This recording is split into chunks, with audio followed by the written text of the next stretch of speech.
palavra agora ao Dr. Pedro Serrano.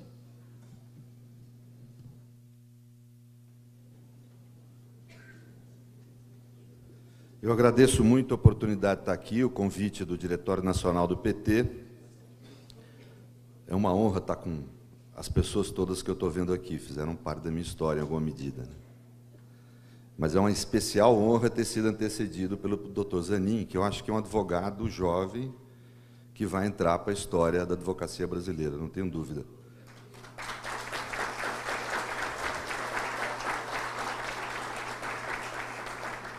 Porque teve uma acuidade jurídica e, diria que estratégica, muito grande na defesa do presidente Lula, pegou na veia, né, de um fenômeno que eu vou tentar falar aqui. Eu não sei direito porque eu fui convidado, eu creio que é por conta de um estudo que eu fiz, que redundou num livro, um pós-doutorado que eu fiz na Europa, em que eu já vinha estudando desde 2007 o fenômeno do sistema de justiça na América Latina como agente de exceção e não do direito.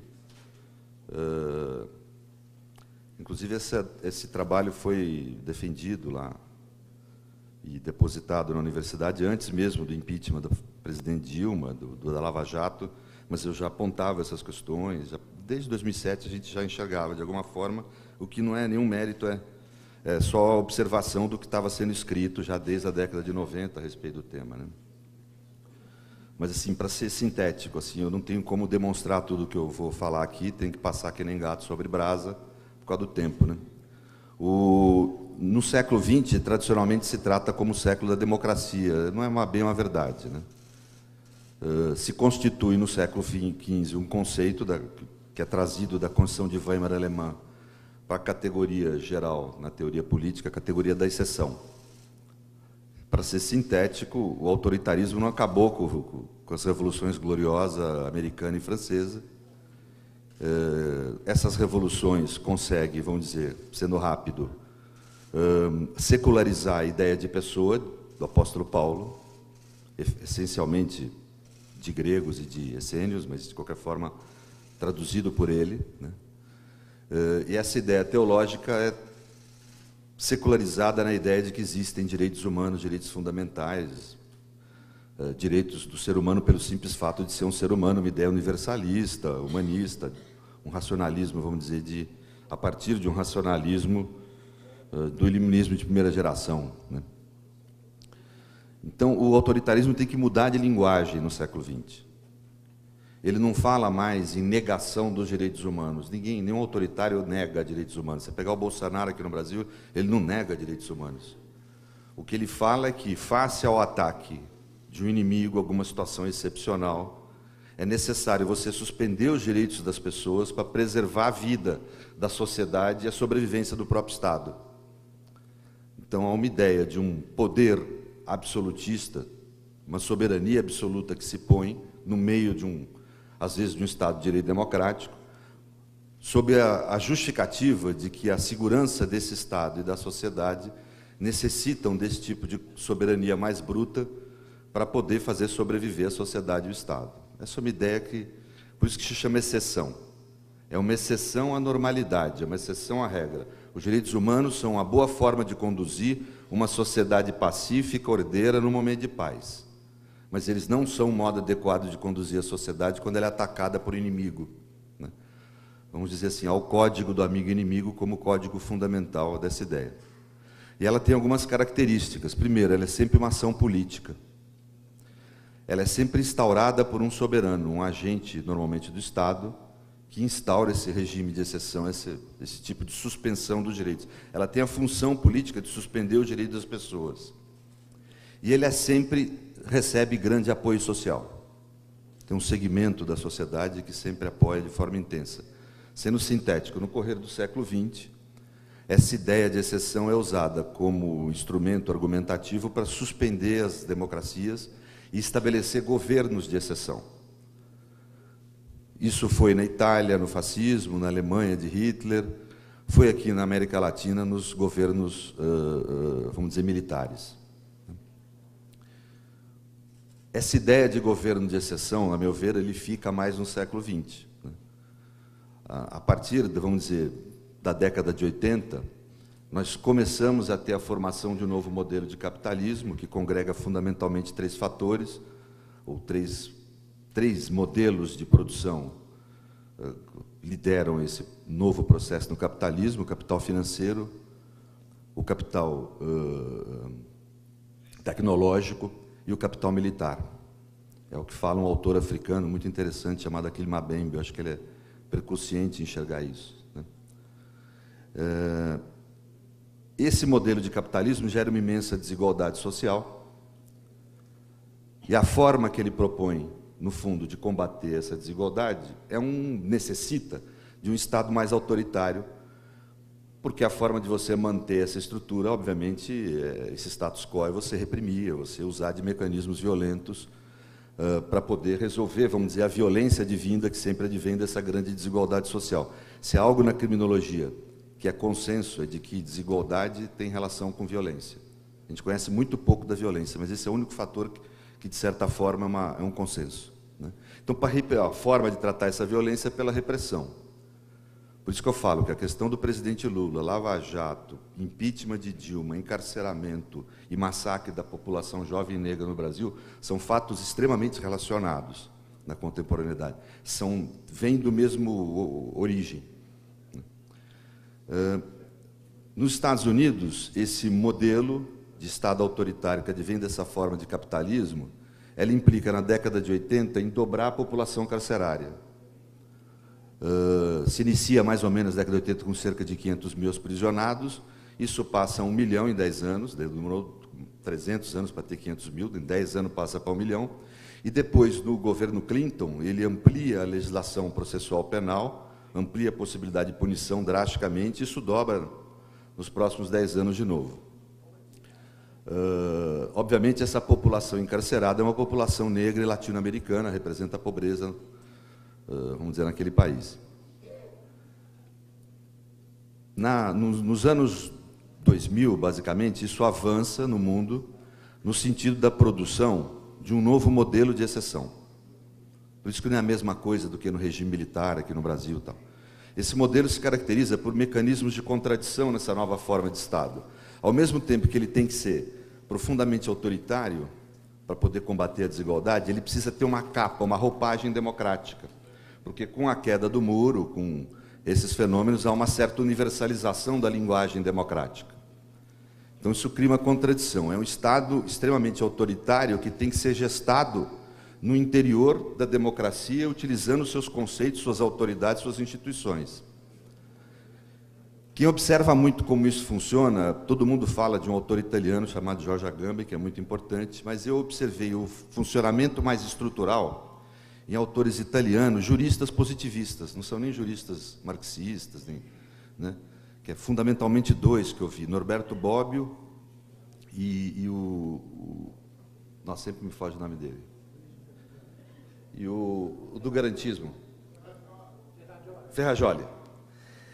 Esses dois autores, eles conseguem identificar, ainda na Itália, a partir das operações Mãos Limpas e de Berlusconi, um fenômeno que eu acho que representa bem o que é esse Estado no plano técnico-jurídico, essas medidas de exceção, vamos dizer, no interior da democracia, que ele chama de poder desconstituinte. Não é um poder constituinte. O poder constituinte se caracteriza por você retirar uma Constituição e criar uma nova normatividade, uma nova Constituição. Esse poder, que Ferrajoli chama de poder desconstituinte, ele esvazia de sentido uma Constituição posta, e essa Constituição permanece. É um mecanismo semelhante a que Hitler usou, quando cria a exceção na Alemanha, né? Vai esvaziando de sentido a Constituição posta, né? E isso leva a uma zona de anomia, de ausência de norma, portanto, de um poder absoluto de quem aplica a Constituição. Pode ser o legislador, o executivo ou o judiciário. Aqui no Brasil, como é que a coisa, a meu ver, repercute? Se inicia nos anos 90, primeiro com, vamos dizer, ampliação do encarceramento. Dos anos 90 até hoje, quadruplicou o número de encarcerados no Brasil. Segundo aspecto importante é no campo da estrutura de Estado. O poder desconstituinte no Brasil se instaura efetivamente através de reformas do governo Fernando Henrique, que vão substituir, ou tentar substituir, a ideia de serviço público. O chamado neoliberalismo, na época é uma palavra que eu não gosto, ele significou, fundamentalmente nos Estados Unidos, o fim de uma instituição jurídica que chama Public Utility, que é a ideia de que os serviços essenciais para a sociedade devem ser de propriedade privada, mas eles têm que ser regulados pelo Estado. Lá houve uma desregulamentação. Tem exemplos interessantes, uma cidade do Wisconsin, por exemplo, onde estava pegando fogo em 3 casas e a do meio, o bombeiro não apagou porque não pagou a taxa. Isso teve uma imensa repercussão na época. Quer dizer, mas nos Estados Unidos significou isso, uma absoluta desregulamentação. Eu vou ser sintético e rápido aqui. Na Europa continental, não podia ser assim, porque na Europa continental as constituições traziam a noção de serviço público. Ou seja, onde as atividades essenciais são titularizadas, são propriedade do Estado. Então, lá o que houve, aproveitando as mudanças constitucionais da criação do mercado comum europeu, foi transitada essa ideia de serviço público para a ideia de public utility, do regime, vamos dizer, inglês-americano. É um avanço no sentido da privatização. Houve uma efetiva privatização, aquelas funções eram do Estado, passaram a ser públicas. No Brasil se tentou fazer o mesmo. Só que aqui havia uma Constituição. A Constituição de 88 vedava essa possibilidade, e aí começa a haver um movimento entre executivo, legislativo e judiciário para esvaziar de sentido a Constituição. Essas reformas são aprovadas, embora inconstitucionais, e são aceitas pelo judiciário. Esse foi um início que, no fundo, vulnera, essencialmente, direitos sociais essenciais, a noção de serviço público. E isso vai evoluindo no Brasil e na América Latina para atingir, a partir, eu acho que do Brasil, o caso do mensalão ele é marcante, para atingir os chamados direitos de liberdade. São produzidas medidas de exceção suspensivas dos direitos de liberdade, capitaneadas pelo sistema de justiça. Isso não ocorreu só aqui. Ocorreu, por exemplo, em Honduras, quando houve o impeachment do presidente Zelaya, que foi produzido por uma ordem judicial. Ocorreu no Paraguai com o impeachment do presidente Lugo. É difícil falar isso aqui, mas ocorre na Venezuela com a persecução de opositores de direita pelo governo de esquerda também, né? E nós começamos a observar na América Latina 2 tipos de medida de exceção que são diferenciados entre si. A medida de exceção de interrupção do regime democrático, que são os impeachments, os impedimentos, e as medidas de exceção, que são processos penais, para poder ter a roupagem da linguagem democrática, processos penais esvaziados do seu sentido de garantia de direitos, do seu sentido de proteção da Constituição, usados como mecanismo político de persecução. Os exemplos são muitos. O presidente Lula é um exemplo desse, né? Onde você tem esse tipo de fenômeno, o uso de uma linguagem geral para poder realizar esse processo. E o que nós observamos aqui na América Latina, que é diferente do resto do mundo, é que, ao contrário da Europa, onde quem capitaneou essas medidas de exceção foi o legislativo e com vistas a dar mais força para o executivo, aqui talvez por terem governo de esquerda foi o contrário. É o sistema de justiça quem capitaneia. E o que caracteriza aqui essas medidas de exceção capitaneadas pelo poder, vamos dizer, pelo sistema de justiça? Eu falo sistema de justiça integrado, não só juiz, promotor, delegado, mas como mídia, toda uma situação social que se dá a partir da lógica da justiça. Você tem a formação, a exemplo do que houve na ditadura militar, de um estamento populista. Ou seja, um estamento, aqui ao contrário da Alemanha, da Itália, aqui não há um ser humano, um indivíduo que seja o líder populista. É um estamento. Na época dos militares era o estamento militar. Trazia a ideia da pureza, trazia a ideia da ausência de contradições, né? A ideia de um ser superior aos outros, dotado de um senso de justiça, de moralidade superior à média da sociedade e que assumiu o poder absoluto por conta dessas qualidades. Isso no Brasil de hoje, o que a gente observa é o sistema de justiça sendo aquele estamento dotado dessas qualidades pelas pessoas. Isso é essencialmente antidemocrático. A figura do justiceiro, são diversos autores na minha área que falam há muito tempo da incompatibilidade desse tipo de figura, de ser humano, de indivíduo, num regime democrático. Há um autor famoso no direito, positivista, chama Hans Kelsen, que falava isso, né? Quer dizer, a ideia de que o povo é uma coisa unitária e que dessa unidade do povo, dessa ausência de conflito, surge um líder que representa esse povo, em qualquer situação, ela é falsa, porque isso visa esconder conflitos entre partidos, disputas, tal, mas também visa esconder os conflitos sociais. Ele cita, muito interessantemente, que eu acho que serve para o presente, uma passagem da República de Platão, onde Platão pergunta a Sócrates: o que nós, no estado ideal, seria aquele arremedo de democracia que se pensava na época, vamos fazer com os homens que são superdotados, que têm um senso de justiça, um senso moral muito superior aos outros? E o Platão responde: nós vamos honrá-los, nós vamos divulgar suas qualidades para todo o planeta, vamos coroá-los, vamos ungí-los, e depois vamos, com toda elegância e todo respeito, conduzi-los à fronteira, porque esse tipo de homem não interessa para o estado ideal. Quer dizer, é mais ou menos o que há com esse fenômeno da figura do juiz, do delegado, do promotor na sociedade brasileira contemporânea. Ele é o homem ideal que se apresenta dotado de um senso moral e de justiça superior à média dos homens. E ele é chamado pela sociedade a cumprir um papel autoritário exatamente nessa lógica. O que representa esse apoio popular às medidas de exceção, quem melhor definiu para mim foi Hannah Arendt, quando ela cria o conceito de ralé. Ralé não é um extrato social inferior, como normalmente a gente usa a expressão, né? Ralé é um conjunto de pessoas que parece com o povo, mas não é. Porque povo na democracia tem um sentido muito objetivo, né? Povo na democracia são pessoas que se reúnem no mesmo território, mas que compartilham de uma visão mínima. Tem o que um jurista famoso, que também observa esse fenômeno da exceção, que chama Ronald Dworkin, ele chama de common ground, quer dizer, tem um certo common ground no povo, um senso comum de que a sociedade ela é dividida, ela não é unitária, ela não é essencialmente pacífica, porque ela tem interesses que as dividem, mas esse povo acredita que isso pode ser solucionado humanamente, com todos os problemas que a humanidade tem, por dois veículos: pela política e pelo direito. Pelo direito, quando houver conflito entre as pessoas; pela política, como forma de disputa das propostas, obviamente entendendo isso aí, política, como a democracia. A ralé não. A ralé muitas vezes não tem um segmento social específico, pode ser rico, pobre, classe média, às vezes mais classe média, às vezes mais pobre, não é essa a questão, né? É que ela se reúne naquele momento histórico com uma visão de dever ser da sociedade. A sociedade deve ser unida, uniforme. Você pode ver muita gente da direita falando: não, vocês dividem a sociedade. Não somos nós que dividimos, né?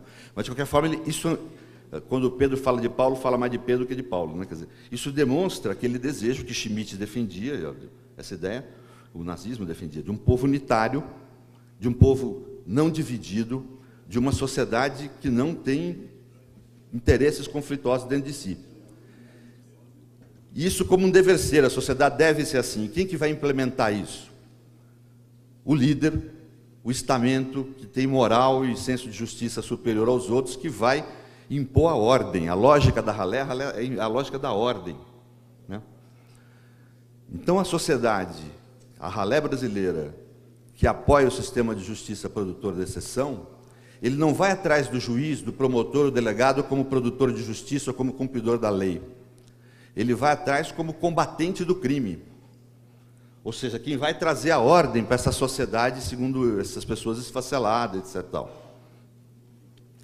Essa é a base social, vamos dizer, das medidas de exceção, onde a mídia cumpre um papel fundamental de ser um elemento construtor dessa base social.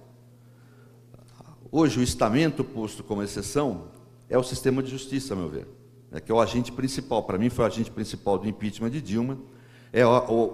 É quem gerencia o estado de exceção permanente nas periferias das grandes cidades e nos territórios ocupados pela pobreza, e é também quem realiza os processos penais de exceção de persecução. Portanto, a Lava Jato, a meu ver, ela é um peão numa estrutura muito maior, que é global. Nos Estados Unidos, nós tivemos atos legislativos como o Patriotic Act, que autoriza a tortura como mecanismos de persecução.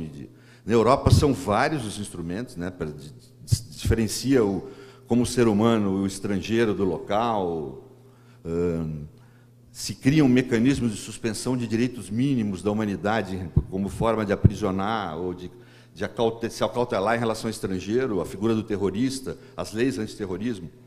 Aqui na América Latina, o que é mais preponderante, a meu ver, não são leis, são, na realidade, ações produzidas pela justiça. Isso ocorreu Honduras, Paraguai, Argentina, que foi o que derrubou a presidente, de fato, a presidente Kirchner, aqui no Brasil, vários outros lugares.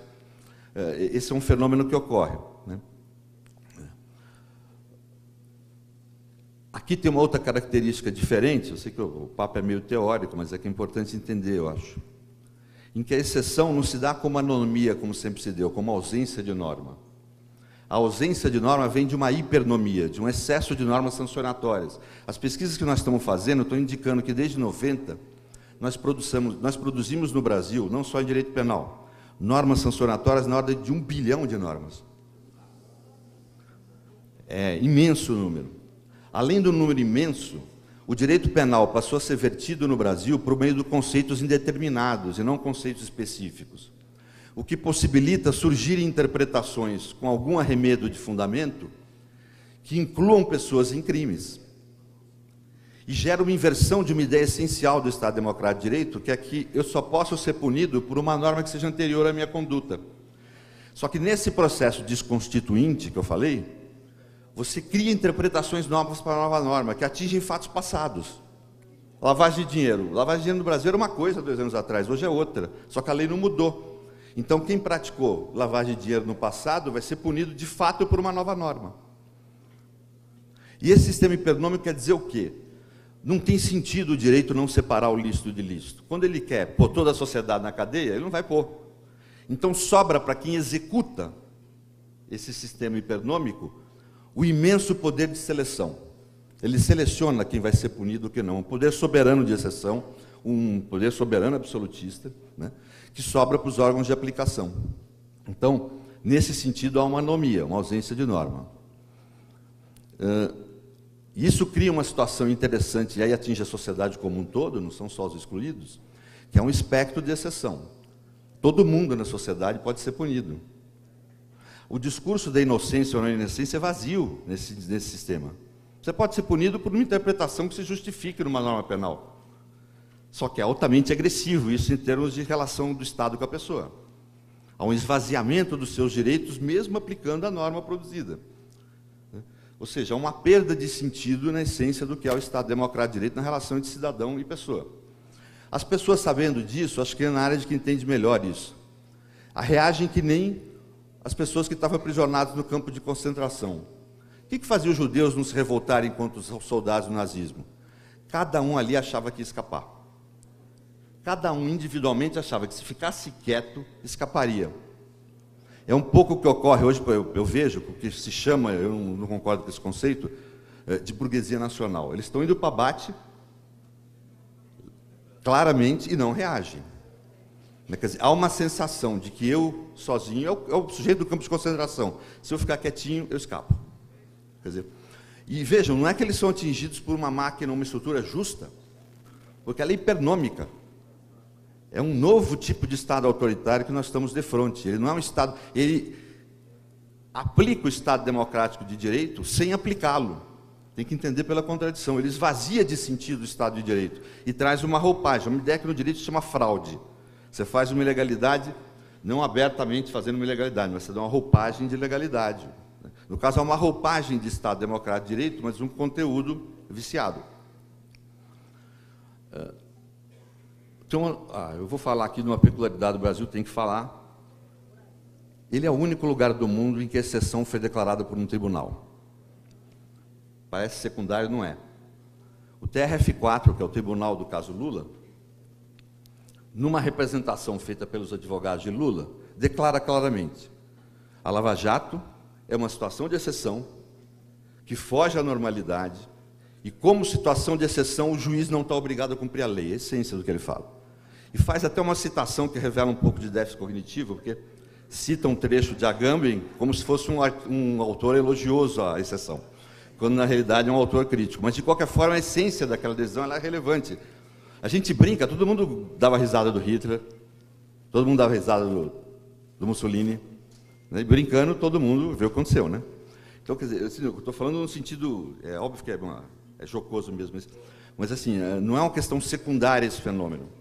E isso torna claro, acho que foi um momento grandioso aí da defesa, eu diria, porque torna claro esse fenômeno. No Brasil, é o sistema de justiça que é o agente de exceção. É o agente que suspende direitos humanos, agindo politicamente, suspende o processo penal, a título de combater o inimigo. Na periferia, o inimigo é o bandido, essa figura mitológica do bandido, não tem nenhuma racionalidade, com isso consegue manter sobre repressão todo um contingente excluído do consumo, né? No círculo político hoje são os políticos de esquerda. Pode ser que expanda para o resto do sistema político? Se a minha análise estiver correta, esses anos de estudo aí, eu acho que vai expandir, mas no menor grau de violência, no menor grau de intensidade, mas para dar uma justificativa geral, para servir como roupagem justificativa, né? E porque, em geral, as exceções elas têm um objeto claro de inimigo. Então, provavelmente não vai se perder esse objeto. E no campo econômico, há um tratamento do empresariado nacional como, vamos dizer, inimigo. E eles são extremamente frágeis. Tem um historiador chamado Thompson, que ele fala assim, o problema da luta de classe em marca é o conceito de classe. Não basta ver a opressão para surgir uma classe, você precisa ter consciência que você faz parte daquele ser coletivo. A nossa chamada burguesia não tem essa consciência, eles acham agentes atomizados no meio do capitalismo, né? Quando não são, têm interesses próprios, eles não se identificam nesses interesses. Então são fragilizados, foram atingidos e, obviamente, não reagem a esse tipo de atingimento. Mas eu queria só colocar que, no plano constitucional, que nós temos no Brasil hoje, é um poder constituinte que está chegando perto do seu ápice, ainda que não chegou. Acho que ainda vai ter que ter muito caos na sociedade para poder parar esse processo, né? É um poder constituinte gerador de medidas de exceção, de um estado de exceção permanente nas periferias, de um aprisionamento em massa, de repressão a movimentos sociais, que são instituições democráticas. Ninguém lembra isso no Brasil. Você não teria democracia hoje no mundo. Alguém acha que é razoável mulher votar? Negro votar? Trabalhador votar? Isso tudo foi conquistado por movimentos sociais, que inclusive movimentos de desobediência, de transgressão. Não há democracia, isso quem fala não é nenhum marxista, é Durkheim. Não há democracia, não há liberdade sem uma certa dose tolerada de desobediência, né? E os movimentos sociais no correr do século XX se transformaram em instituições da democracia. E essas instituições têm sido esvaziadas de sentido, no caso dos movimentos sociais, através da repressão. O processo contra o presidente Lula é parte disso, por causa do símbolo. Não é o Lula, o indivíduo, um sujeito que todo mundo conhece, simpático e tal. É ele como símbolo. Ele tem que ser destruído, porque é uma destruição simbólica da capacidade que a sociedade brasileira tem de se queixar. Isso é essencial. Só para terminar,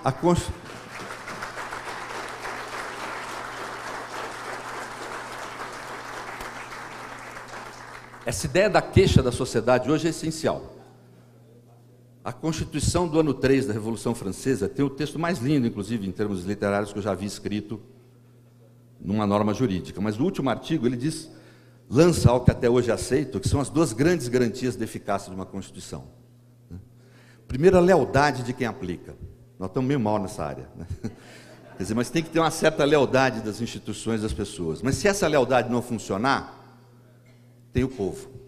O povo, que é o titular do poder constituinte originário, tem que sair à rua e tem que exigir a eficácia dessa Constituição. É o que nos resta até hoje, eu creio. Muito obrigado.